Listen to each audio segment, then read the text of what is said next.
तमाम देखती आंखों और सुनते कानों को अस्सलाम वालेकुम। तो कैसे हैं आप सब। तो नाज़रीन, दुनिया का इख्तिताम कहानी का बकिया हिस्सा और आखिरी पार्ट आपकी खिदमत में हाजिर है। तो आइए चलते हैं कहानी की तरफ। ये वजह नहीं है, उसने सोचते हुए कहा। ये अजीब बात है, लेकिन तुम मेरे साथ नहीं जा सकते, कम अज़ कम आज नहीं, शायद किसी और दिन। मिस्टर थ्विट ने एस्ता से पूछा, ओ किसी और दिन। नोआमी अचानक हंस दी। वो हंसी कुछ अजीब सी थी और मिस्टर थ्विट को कुछ उलझन हुई। किसी और दिन, खैर देखेंगे। सफ़र शुरू हो गया। गाड़ियां शहर से गुजरी, फिर समंदर के साथ साथ चलीं। एक दरिया पार किया और दोबारा साहिल की तरफ मुड़ गईं, जहां कई छोटे छोटे रेतले साहिल थे। फिर वो चढ़ाई पर चले। सड़क पेचीदा और घुमावदार थी, मुसलसल बुलंदी की तरफ। नीला समंदर अब बहुत नीचे रह गया था और उसके पार उजाकियो शहर सूरज की रोशनी में सफ़ेद चमक रहा था, जैसे कोई परियों का शहर हो। गाड़ी मोड़ों पर अंदर बाहर घूम रही थी, कभी एक तरफ खाई, कभी दूसरी तरफ खाई। मिस्टर थ्विट को थोड़ा चक्कर और मैतली सी महसूस होने लगी। सड़क तंग थी और अब भी ऊपर की तरफ जा रहे थे वो। अब मौसम ठंडा हो गया था, हवा बर्फीले पहाड़ों से आ रही थी। मिस्टर थ्विट ने अपना कोट दुरुस्त किया, कॉलर ऊपर करके ठ्योड़ी के नीचे बांध लिया ताकि सर्दी कम लगे। अब बहुत ज़्यादा सर्दी हो गई थी। समंदर के उस पार उजाकियो अब भी धूप में चमक रहा था, लेकिन यहाँ पहाड़ पर मोटे सुरमई बादल सूरज को ढांप चुके थे। मिस्टर थ्विट अब मंजर से लुत्फ नहीं ले रहे थे। इन्हें भाप से गर्म होटल और आरामदेह कुर्सी की याद सताने लगी। नोआमी की छोटी सी 2 सीटर गाड़ी उनके आगे आराम से चल रही थी। गाड़ी मुसलसल ऊपर जा रही थी। वो अब तकरीबन दुनिया की छत पर थे। दोनों तरफ पहाड़ियाँ थीं जो नीचे वादियों की तरफ जा रही थीं। वो बर्फ़ से ढकी चोटियों के बराबर आ चुके थे और ऊपर तेज़ खनक हवा चल रही थी, जैसे कोई नुकीला चाकू हो। अचानक नोआमी की गाड़ी रुक गई और उसने पीछे मुड़कर कहा, हम पहुंच गए दुनिया के आखिरी कोने पर, और सच कहूं तो आज का दिन इस जगह के लिए ज़्यादा मुनासिब नहीं। सब लोग गाड़ी से उतर आए। वो एक छोटे से गांव में थे जहां सिर्फ चंद पथरीले घर थे। एक बड़ी सी दीवार पर एक नाम लिखा था, चोटी जियोरी। नोआमी ने कंधे उचकाए और कहा, ये तो इसका असल नाम है, मगर मुझे इसे दुनिया का इख्तिताम कहना अच्छा लगता है। वो चंद कदम आगे बढ़ी और मिस्टर थ्विट भी उसके साथ हो लिए। अब वो घरों से आगे निकल चुके थे। सड़क ख़त्म हो चुकी थी। वाक़या जैसे नोआमी ने कहा था, ये इख्तिताम ही लग रहा था। एक तरफ पीछे मुड़कर देखें तो सड़क एक सफ़ेद रिबन की तरह बिल खाती हुई नीचे जा रही थी और सामने कुछ भी नहीं, सिर्फ नीचे बहुत दूर नीला समंदर नज़र आ रहा था। मिस्टर थ्विट ने गहरी सांस ली। ये जगह वाकई अजीब है, उन्होंने कहा। यहाँ आकर लगता है जैसे कुछ भी मुमकिन है, जैसे किसी से भी मुलाकात हो सकती है। वो अचानक रुक गए क्योंकि उनके सामने एक आदमी एक चट्टान पर बैठा था, जिसका चेहरा समंदर की तरफ था। वो उसकी मौजूदगी पहले महसूस नहीं कर सके थे, जैसे वो अचानक मंजर से नमूदार हुआ हो, जैसे कोई जादू हो। मुझे हैरत है, मिस्टर थ्विट बोलने लगे, मगर तभी वो शख्स मुड़ा और उन्होंने उसका चेहरा देख लिया। अरे मिस्टर क्वीन, ये तो हैरान कर देने वाली बात है। मिस नोआमी, मैं आपका तारुफ अपने दोस्त मिस्टर क्वीन से करवाता हूँ। ये वाकई एक ख़ास शख्सियत हैं। ये हमेशा ऐन वक्त पर आते हैं। वो रुक गए, जैसे खुद अपनी कही बात का मतलब समझने की कोशिश कर रहे हों, मगर मुकम्मल तौर पर समझ ना पाए हों। नोआमी ने हिस्बे आदत मुख्तसर अंदाज में हाथ मिलाया और कहा, हम पिकनिक पर आए हैं और मुझे लगता है हम यहाँ जमकर बर्फ बन जाएंगे। मिस्टर थ्विट कांप गए। शायद हमें कोई छुपने की जगह मिल जाए, उन्होंने हिचकाते हुए कहा। यह तो वो जगह हरगिज़ नहीं है। नोआमी ने हामी भरी, लेकिन है तो वाकई देखने के काबिल ना। हाँ बेशक, मिस्टर थ्विट ने कहा और फिर मिस्टर क्वीन की तरफ मुड़कर कहा, मिस नोआमी, इस जगह को दुनिया का इख्तिताम कहती हैं। काफ़ी मुनासिब नाम है ना? मिस्टर क्वीन ने आहिस्ता आहिस्ता सर हिलाया। हाँ, ये नाम बहुत मैनी खेज है। میرا خیال ہے کہ انسان اپنی زندگی میں صرف ایک بار ایسی جگہ پہنچتا ہے، ایک ایسی جگہ جہاں سے آگے کچھ بھی نہ ہو۔ آپ کا مطلب کیا ہے؟ نوامی نے جلدی سے پوچھا۔ مسٹر کوئن اس کی طرف مڑے اور کہا، دیکھو، عام حالات میں ہمیشہ کوئی نہ کوئی راستہ ہوتا ہے، دائیں بائیں، آگے یا پیچھے، لیکن یہاں تمہارے پیچھے صرف ایک سڑک ہے اور آگے کچھ بھی نہیں۔ نوامی نے اسے غور سے دیکھا۔ وہ اچانک اس کے جسم میں ایک جھرجھری سی دوڑ گئی۔ وہ واپس باقی لوگوں کی طرف چل دی اور دونوں مرد اس کے پیچھے ہو لیے۔ اب مسٹر کوئن کا انداز ہلکا پھلکا اور دوستانہ ہو گیا۔ یہ چھوٹی گاڑی تمہاری ہے مس نوامی کارلٹن اسمتھ؟ جی ہاں، تم خود چلاتی ہو؟ میرا خیال ہے یہاں گاڑی چلانے کے لیے خاصا حوصلہ چاہیے۔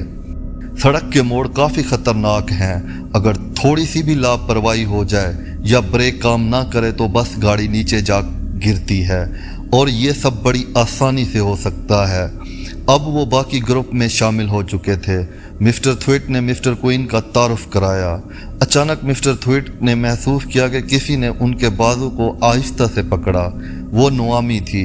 اس نے چپکے سے سب سے الگ ہو کر کہا، یہ آدمی کون ہے؟ اس نے پریشان لہجے میں پوچھا۔ مسٹر تھویٹ نے حیرت سے اسے دیکھا۔ سچ کہوں تو میں مکمل طور پر نہیں جانتا، ہم کئی سالوں سے وقتاً فوقتاً ملتے رہے ہیں۔ میں اسے پہچانتا ہوں، لیکن اگر صحیح معنوں میں بات کی جائے تو وہ خاموش ہو گئے، کیونکہ وہ محسوس کر رہے تھے کہ وہ خود بھی بات کو مکمل سمجھ نہیں پا رہے، اور نوامی جیسے ان کی بات سن ہی نہ رہی ہو۔ وہ جھکی ہوئی کھڑی تھی، ہاتھ پہلو میں بند اور چہرے پر الجھن تھی۔ وہ سب کچھ جانتا ہے، اس نے دھیمی آواز میں کہا۔ اسے کیسے پتا ہے؟ مسٹر تھویٹ خاموشی سے اسے دیکھتے رہے۔ وہ اس کی اندرونی کیفیت کو سمجھ نہیں پا رہے تھے، جیسے وہ کسی طوفان سے گزر رہی ہو۔ مجھے ڈر لگ رہا ہے، وہ بڑبڑائی۔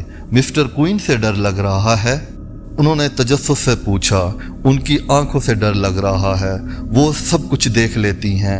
اچانک کچھ ٹھنڈی اور گیلی بوندیں مسٹر تھویٹ کے چہرے پر گریں۔ انہوں نے اوپر دیکھا اور کہا، او، برف باری ہو رہی ہے۔ پکنک کے لیے کیا خوب دن چنا ہے، نوامی نے کہا۔ اب وہ خود پر قابو پا چکی تھی، گویا کہ اس نے خود کو سنبھالنے کی کوشش کی تھی۔ اب سوال یہ تھا کہ آگے کیا کیا جائے۔ سب نے مختلف مشورے دیے۔ برف تیزی سے گرنے لگی تھی۔ مسٹر کوئن نے ایک تجویز دی اور سب نے خوشی سے مان لی۔ گھروں کی آخری قطار کے آخر میں ایک چھوٹی سی پتھریلی جگہ تھی، یعنی ایک مقامی ناشتہ گاہ۔ سب وہاں کی طرف دوڑ پڑے۔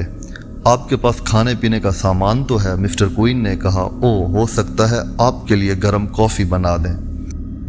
یہ ایک چھوٹا سا تھوڑا سا اندھیرے نما کمرہ تھا، کیونکہ کھڑکی سے زیادہ روشنی نہیں آ رہی تھی، مگر ایک طرف ایک جگہ سے آگ کی گرمی محسوس ہو رہی تھی۔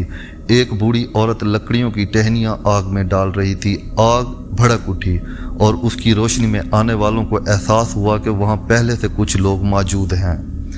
3 افراد ایک سادہ لکڑی کی میز کے پاس بیٹھے تھے۔ مسٹر تھویٹ کو وہ منظر کچھ غیر حقیقی سا لگا، جیسے خواب ہو، اور ان تینوں میں بھی کوئی عجیب سی بات تھی، کچھ غیر معمولی۔ میز کے سرے پر بیٹھی ہوئی عورت کسی ڈیجس خاتون جیسی لگ رہی تھی، مطلب جیسے کہانیوں میں بیان کی جاتی ہے۔ وہ کسی اسٹیج کی عظیم اداکارہ لگتی تھی۔ اس کا چہرہ شاہی وقار سے بھرپور تھا، اس کے چمکتے ہوئے سفید بال برف کی طرح تھے، اور وہ ایک خوبصورت سرمئی لباس میں تھی جو نرم اور فنکارانہ انداز میں اس کے جسم پر ڈھل رہا تھا۔ ایک ہاتھ سے اس نے اپنی ٹھوڑی کو سہارا دیا ہوا تھا اور دوسرے ہاتھ میں وہ جگر کے پیسٹ والا سینڈوچ تھامے بیٹھی تھی۔ اس کے دائیں طرف ایک آدمی بیٹھا تھا جس کا چہرہ بہت سفید تھا، سیاہ بال اور موٹی فریم والی اینک لگی ہوئی تھی۔ وہ بہت نفیس اور سجیلا لباس پہنا تھا۔ اس کا سر تھوڑا پیچھے جھکا ہوا تھا اور بایاں ہاتھ یوں پھیلا ہوا تھا جیسے ابھی کوئی ڈرامائی بات کہنے والا ہو۔ سفید بالوں والی عورت کے بائیں طرف ایک خوش اخلاق گول چہرے والا گنجا شخص بیٹھا تھا۔ ایک بار دیکھنے کے بعد اسے کوئی دوبارہ نہیں دیکھتا۔ ایک لمحے کے لیے سب خاموش رہے، پھر اصل والی ڈیجس نے صورتحال سنبھال لی۔ کیا یہ طوفان بہت خوفناک ہے؟ وہ خوش مزاجی سے بولی، آگے بڑھتے ہوئے اور اپنی خاص مسکراہٹ کے ساتھ، وہی مسکراہٹ جو انہیں خیراتی اداروں اور کمیٹیوں میں خوب کام آتی تھی۔ شاید آپ بھی ہماری طرح یہاں پھنس گئے، لیکن کوریسکا واقعے بہت خوبصورت جگہ ہے، میں تو آج صبح ہی یہاں پہنچی ہوں۔ کالے بالوں والا شخص اٹھا اور ڈیجس اس کی جگہ بیٹھ گئی، ہنستی مسکراتی۔ سفید بالوں والی عورت بولی، ہم یہاں ایک ہفتے سے ہیں۔ مسٹر تھویٹ چونک گئے، یہ آواز وہ کبھی نہ بھول سکتے تھے۔ وہ آواز پتھریلے کمرے میں گونج گئی، جذبات سے بھری ہوئی ایک حسین اداسی کے ساتھ۔ ایسے لگا جیسے اس نے کوئی ایک خوبصورت گہری بات کہی ہو جو سیدھی دل سے نکلی ہو۔ مسٹر تھویٹ نے ایستا سے مسٹر ٹاملنسن سے کہا، اینک والا آدمی مسٹر وائز ہے، یہ ایک مشہور پروڈیوسر ہے۔ ریٹائر جج نے ناپسندگی سے دیکھا اور پوچھا، وہ کیا بناتا ہے بچے؟ او نہیں، ہرگز نہیں۔ مسٹر تھویٹ چونک گئے، وہ تھیٹر کے ڈرامے پروڈیوس کرتا ہے۔ نوامی بولی، میرا خیال ہے میں باہر چلی جاؤں، یہاں بہت گرمی لگ رہی ہے۔ اس کی آواز تیز اور سخت تھی، جس پر مسٹر تھویٹ چونک گئے۔ وہ جیسے بےدیانی سے دروازے کی طرف بڑھ رہی تھی، مسٹر ٹاملنسن کو ایک طرف دھکیلتے ہوئے، لیکن جیسے ہی وہ دروازے تک پہنچی، اسے سامنے مسٹر کوئن نظر آئے، جنہوں نے اس کا راستہ روک لیا۔ واپس جا کر بیٹھ جاؤ، انہوں نے سختی سے کہا۔ ان کی آواز میں ایسا حکم تھا، مسٹر تھویٹ حیران رہ گئے۔ جب نوامی ایک لمحے کو رکی، پھر خاموشی سے پلٹ کر واپس اپنی جگہ چلی گئی۔ وہ میز کے اس کونے میں جا بیٹھی جو سب سے الگ تھا۔ مسٹر تھویٹ آگے بڑھے اور پروڈیوسر سے مصافحہ کیا۔ آپ کو شاید یاد نہ ہو، انہوں نے کہا، میرا نام تھویٹ ہے۔ یقیناً یاد ہے۔ مسٹر وائز نے ایک لمبا سا ہاتھ آگے بڑھایا اور اتنی زور سے ہاتھ دبایا کہ درد محسوس ہوا۔ میرے عزیز، آپ سے یہاں ملنا واقعی حیران کن ہے۔ آپ مسٹن کو تو ضرور جانتے ہوں گے۔ مسٹر تھویٹ چونک گئے۔ انہوں نے جو آواز سنائی وہ بالکل جانی پہچانی تھی، اور بجا طور پر روزینہ، انگلینڈ کی مشہور جذباتی اداکارہ، جن کی آواز نے ہزاروں لوگوں کو متاثر کیا تھا۔ مسٹر تھویٹ بھی ان کے مداحوں میں شامل تھے۔ وہ کردار کی گہرائی اور جذبات کو سامنے لانے میں کمال مہارت رکھتی تھیں۔ اگر مسٹر تھویٹ نے اسے فوراً نہیں پہچانا تو یہ قابل فہم تھا، کیونکہ روزینہ کا انداز بدلتا رہتا تھا۔ 25 سال تک وہ سنہرے بالوں والی رہی۔ امریکہ کے سفر سے واپس آئیں تو ان کے بال سیاہ ہو چکے تھے، اور انہوں نے سنجیدہ اور دردناک کردار ادا کرنے شروع کر دیے۔ اب وہ ایک فرانسیسی طرز کی اصلی عورت کے روپ میں تھی۔ ان کا تازہ انداز، او ہاں، یہ ہے مسٹر ہنری جڈ، مس نن کے شوہر۔ مسٹر وائر نے لاپرواہی سے تعارف کروایا۔ مسٹر تھویٹ جانتے تھے کہ روزینہ نن کی کئی شادیاں ہو چکی تھیں، اور مسٹر جڈ غالباً ان کے نئے شوہر تھے۔ مسٹر جڈ ایک طرف رکھے ہوئے لنچ کے ڈبے کھولنے میں مصروف تھے۔ وہ اپنی بیوی سے بولے، کچھ اور پاستا لوگی پیاری؟ پچھلا اتنا گاڑھا نہیں تھا جتنا تمہیں پسند ہے۔ روزینہ نے اپنا رول اسے دے دیا اور سادگی سے کہا، ہنری سب سے مزیدار کھانے کے بارے میں سوچتا ہے، میں ہمیشہ کھانے کا انتظام اس کے حوالے کر دیتی ہوں۔ جانور کو کھانا دو، مسٹر جڈ نے کہا، اور ہنستے ہوئے اپنی بیوی کے کندھے پر ہاتھ پھیرا۔ مسٹر وائز نے ایستا سے مسٹر تھویٹ کے کان میں کہا، بالکل ایسے سلوک کرتی ہے جیسے وہ اس کا پالتو کتا ہو، کھانے کے ٹکڑے بھی کاٹ کر دیتا ہے۔ عجیب مخلوق ہیں یہ عورتیں۔ مسٹر تھویٹ اور مسٹر کوئن نے اپنا کھانا نکالا، سخت ابلے ہوئے انڈے، ٹھنڈا برگر اور پنیر۔ سب نے مل کر کھانا بانٹا۔ ڈیجس اور روزینہ آپس میں گہری رازدارانہ انداز میں باتیں کر رہی تھیں۔ روزینہ بھاری آواز کے کچھ الفاظ مسٹر تھویٹ نے سن لیے۔ روٹی کو ہلکا سا ٹوسٹ کرنا ضروری ہے، سمجھ رہی ہو؟ پھر اس پر بہت پتلا سا پرت مار میلٹ کا لگا دو، اسے رول کر کے اوون میں 1 منٹ کے لیے رکھ دو، بس زیادہ نہیں۔ بے حد مزیدار ہوتا ہے، صرف اس کے لیے جیتی ہے، وہ کسی اور چیز کے بارے میں نہیں سوچ سکتی۔ مجھے یاد ہے ڈرامہ رائٹرز 2DC میں، تمہیں پتہ ہے روزینہ، ڈرامے کے جذبات نہیں آ رہے تھے۔ آخر کار میں نے اس سے کہا کہ وہ پیپر منٹ کریم کے بارے میں سوچے، وہ اس کی پسندیدہ چیز ہے۔ وہ فوراً جذباتی تاثر آ گیا، ایک گہری سوچ میں ڈوبی ہوئی نظر جسے کوئی بڑا درد ہو دل میں۔ مسٹر تھویٹ خاموش تھے، وہ جیسے کچھ پرانی باتیں یاد کر رہے تھے۔ اس دوران سامنے بیٹھے مسٹر ٹاملنسن نے کھنکار کر بات شروع کی، سنا ہے آپ ڈرامے بناتے ہیں؟ مجھے ڈرامے بہت پسند ہیں۔ جم دی پین مین، بس وہی تو ایک اصل ڈرامہ تھا۔ یا خدا، مسٹر وائز بولے، اور جیسے ان کے لمبے جسم میں جھٹکا سا آ گیا۔ ادھر روزینہ ڈیجس کو کچھ اور کھانے کا مشورہ دے رہی تھیں۔ لہسن کی بس ایک چھوٹی سی کلی، اپنی خان سامہ سے کہو کہ کمال کا ذائقہ آتا ہے۔ وہ پیار سے اپنے شوہر کی طرف دیکھ کر بولی، ہنری مجھے مچھلی کے انڈوں والا کھانا تو دکھائی ہی نہیں دیا، تم تو جیسے اسی پر بیٹھی ہو۔ مسٹر جڈ نے ہنستے ہوئے کہا، تم نے उसे अपनी कुर्सी के पीछे रख दिया था।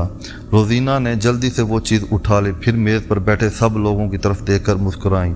हेनरी वाकया बहुत समझदार है, मैं तो बहुत भोली भाली हूँ। मुझे अक्सर याद नहीं रहता कि क्या चीज़ें कहाँ रखी हैं। जैसे उस दिन जब तुमने अपनी मोतियों वाली माला बैग में रख दी थी, हेनरी ने खुशी से हंसते हुए याद दिलाया। और फिर वो बैग होटल में भूल आई।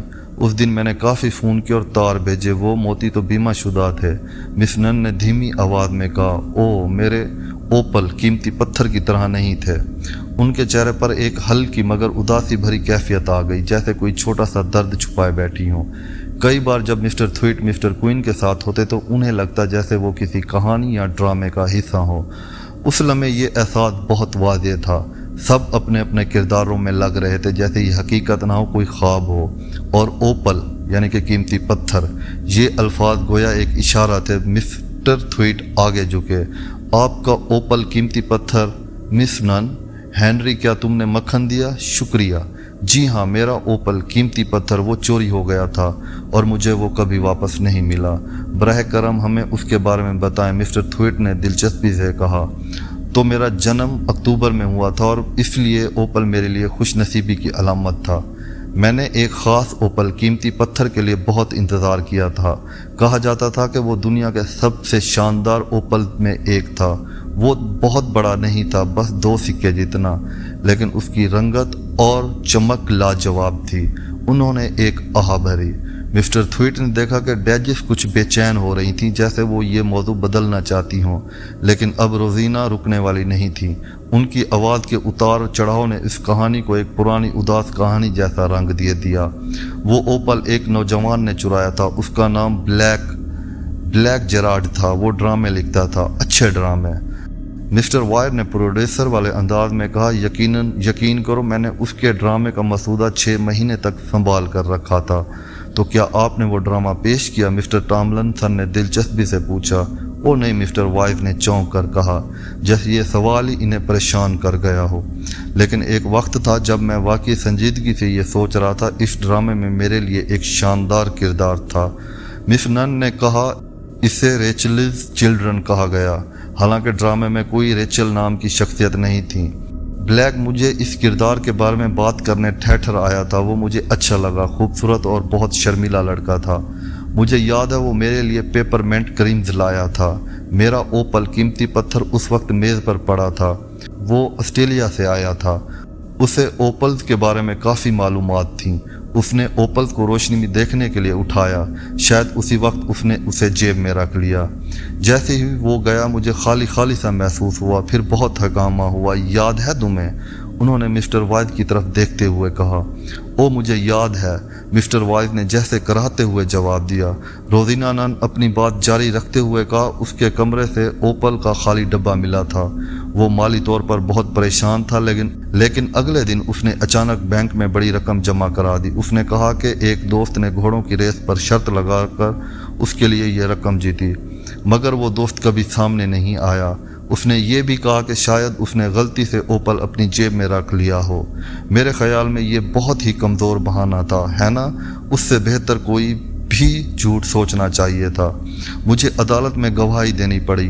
अखबारों में मेरी तस्वीरें आईं। मेरा प्रेस एजेंट तो बहुत खुश था, कह रहा था कि ये अच्छी पब्लिसिटी है, लेकिन मुझे मेरा सिर्फ अपना ओपल वापस चाहिए था। उसने अफसोस से सर हिलाया। क्या तुम्हें कुछ महफूज अनानास चाहिए? मिस्टर जड ने पूछा। मिस रोजीना की आंखों में चमक आ गई। कहाँ है? अभी तो मैंने आपको दिया था। रोजीना ने इधर उधर देखा, अपनी सुरमई रेशमी पाउच चेक की, फिर उसे आहिस्ता से अपने कदमों के पास रखा। एक बड़ा जामनी रेशमी बैग उठाया। उसने बहुत एहतियात से उसमें मौजूद चीज़ें एक एक करके मेज़ पर निकालना शुरू की। मिस्टर थ्विट दिलचस्पी से ये सब देखते रहे। बैग से जो चीज़ें निकली उनमें शामिल थीं पफ पाउडर लगाने वाला, लिपस्टिक, एक छोटा ज्वेलरी बॉक्स, ओवन का गुच्छा, दूसरा पफ, 2 रुमाल, चॉकलेट क्रीम का डब्बा, रंगीन हैंडल वाला छोटा चाकू, आईना, गहरे भूरे रंग का एक छोटा सा लकड़ी का डब्बा, 5 खत, 1 अखरोट, जामनी कपड़े का एक टुकड़ा, रिबन का एक टुकड़ा और एक बची हुई पेस्ट्री। आखिर में महफूज शुदा अनानास भी मिल गया। याहू! मिस्टर थ्विट ने धीमी आवाज़ में खुशी से कहा। माफ़ कीजिए, आपने क्या कहा? रोजीना ने पूछा। कुछ नहीं, मिस्टर थ्विट ने जल्दी से जवाब दिया। ये पेपर टफ चाकू बहुत खूबसूरत है ना? किसी ने मुझे दिया था लेकिन याद नहीं कौन। मिस नन ने बेनियाजी से कहा। ये इंडिया का डब्बा है, मिस्टर टॉमलन ने तबसरा किया। उनके पास अजीब व गरीब चीज़ें होती हैं, है ना? ये भी किसी ने मुझे दिया था, मिस रोजीना ने कहा। काफ़ी अरसे से मेरे पास है, थिएटर में मेरे ड्रेसिंग टेबल पर पड़ा रहता था, लेकिन मुझे नहीं लगता ये ख़ास खूबसूरत है। यह डब्बा सादा गहरे भूरे लकड़ी का था, एक तरफ से खुलता था, ऊपर 2 लकड़ी के हैंडल जैसे पुर्जे थे जो घूम सकते थे। शायद ये खूबसूरत ना हो, मिस्टर टॉमलिंसन हंसते हुए बोले, लेकिन शर्त लगा लो, तुमने ऐसा पहले कभी नहीं देखा होगा। मिस्टर थ्विट दिलचस्पी से आगे झुक गए, उनके दिल में एक जोश सा था।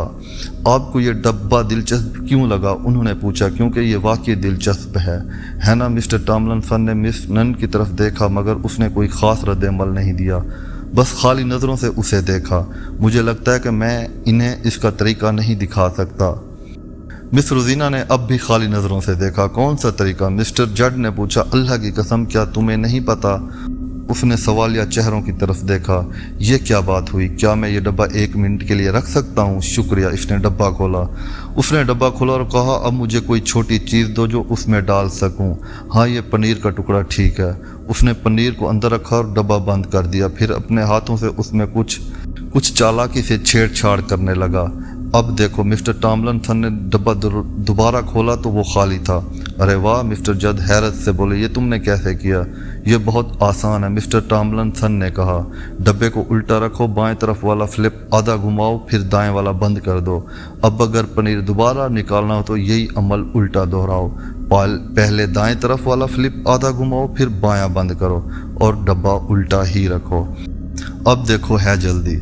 उन्होंने डब्बा खोला। मेज़ पर एक हैरानी भरी सांस सी उठी। पनीर तो वहाँ था, लेकिन उसके साथ एक और चीज़ भी थी, एक चमकती हुई गोल चीज़ जिसमें कौसो कज़ा के सारे रंग छलक रहे थे। मेरा ओपल, कीमती पत्थर। ये आवाज़ बुलंद, वाज़े और जज्बात से भरपूर थी। रोजीना सीधी होकर खड़ी हो गई, हाथ अपने सीने पर रखे हुए। मेरा ओपल, ये यहाँ कैसे आ गया? हेनरी जड ने गला साफ किया। मेरा मतलब है रोजीना जान, शायद तुमने इसे खुद वहाँ रख दिया हो। अचानक कोई चुपचाप उठा और लड़खड़ाता हुआ बाहर निकल गया। ये नोआमी कार्लेट स्मिथ थी। मिस्टर क्वीन उसके पीछे गए। लेकिन ओपल कब रखा? तुम्हारा क्या मतलब है? मिस्टर थ्विट ने उसे गौर से देखा और अचानक उन पर सच वाज़ेह होने लगा। समझने में उसे कुछ लम्हे लगे। तुम्हारा मतलब है वो पिछले साल थिएटर में जो हुआ? देखो, हेनरी ने कहा, रोजीना नई चीज़ों से खेलती रहती है। आज मछली के अंडों की डिश के साथ भी देख लो। रोजीना उलझी हुई सी लग रही थी, जैसे कुछ याद करने की कोशिश कर रही हो। मैंने शायद बेध्यानी में ओपल डब्बे में रख दिया, फिर गालबन डब्बे को घुमाया और वो चाल खुद ब खुद हो गई। लेकिन फिर अचानक उसे सब याद आ गया। फिर तो ब्लैक ने चोरी की ही नहीं। ओ, एक गहरी दर्द भरी चीख उसके मुंह से निकली। कितना होलनाक है ये। अच्छा, मिस्टर वाइड ने कहा, अब तो इस बात को दुरुस्त किया जा सकता है। हाँ, लेकिन वो लड़का 1 साल जेल में गुजार चुका है। फिर अचानक रोजीना सब की तरफ मुड़ी और चौंका देने वाली बात की। वो लड़की कौन थी जो अभी बाहर गई? मिस नोआमी कार्लटन स्मिथ, डेजेफ ने कहा। वो मिस्टर ब्लैकडेड की मंगेतर थी। उसने ये सब बहुत शिद्दत से महसूस किया। मिस्टर थ्विट ऐसा से वहाँ से बाहर निकल आए। अब बर्फबारी रुक चुकी थी। नोआमी एक पथरीली दीवार पर बैठी थी, हाथ में स्केच बुक थी और आसपास रंग बिरंगे करीद बिखरे हुए थे। मिस्टर क्वीन उसके साथ खड़े थे। नोआमी ने अपनी स्केच बुक मिस्टर थ्विट की तरफ बढ़ाई। ये एक सादा सा खाका था, लेकिन उसमें एक ख़ास तख्लीकी रोशनी थी। बर्फ़ के गोल घूमते ज़र्रात जैसे कोई कहकशां, और बीच में एक इंसानी वजूद खड़ा था। बहुत खूब, मिस्टर थ्विट ने तारीफ़ की। मिस्टर क्वीन ने आसमान की तरफ देखा। तूफ़ान अब ख़त्म हो चुका है, सड़कें फिसलन वाली होंगी, लेकिन मेरा ख्याल है अब कोई हादसा नहीं होगा। कोई हादसा नहीं होगा, नोआमी ने कहा। उसकी आवाज़ में कुछ ऐसा मैनी था जो मिस्टर थ्विट को समझ नहीं आया। वो मुड़ी और मिस्टर थ्विट की तरफ अचानक एक चमकदार मुस्कुराहट के साथ मुस्कुराई। अगर मिस्टर थ्विट चाहें तो वो मेरे साथ वापस जा सकते हैं। उस लम्हे मिस्टर थ्विट को अंदाज़ा हुआ कि वो कितनी उदास और तन्हा हो चुकी है। खूब, मिस्टर क्वीन ने कहा, अब मुझे चलना चाहिए। वो आहिस्ता आहिस्ता चलने लगे। वो कहाँ जा रहे हैं? मिस्टर थ्विट ने हैरत से पूछा उन्हें जाता देखकर। جہاں سے آئے تھے وہیں واپس جا رہے ہیں۔ میرا خیال ہے نوامی نے ایک عجیب لہجے میں جواب دیا، لیکن وہاں تو کچھ بھی نہیں۔ مسٹر تھوئٹ نے کہا، کیونکہ مسٹر کوئن اس چٹان کی طرف بڑھ رہے تھے جہاں وہ پہلی بار نظر آئے تھے۔ یہ تو تم نے خود ہی کہا تھا کہ یہ دنیا کا آخری کنارہ ہے، نوامی نے یاد دلایا۔ پھر اس نے اسکیچ بک واپس کر دی۔ یہ بہت خوبصورت تصویر ہے، مسٹر تھوئٹ نے کہا، بالکل زبردست خاکہ، لیکن ایک بات بتاؤ، تم نے فینسی کپڑوں میں کیوں دکھایا ہے؟ نوامی نے ایک لمحے کے لیے اس کی آنکھوں میں دیکھا اور پھر سے کہا، کیونکہ میں انہیں ایسے ہی دیکھتی ہوں۔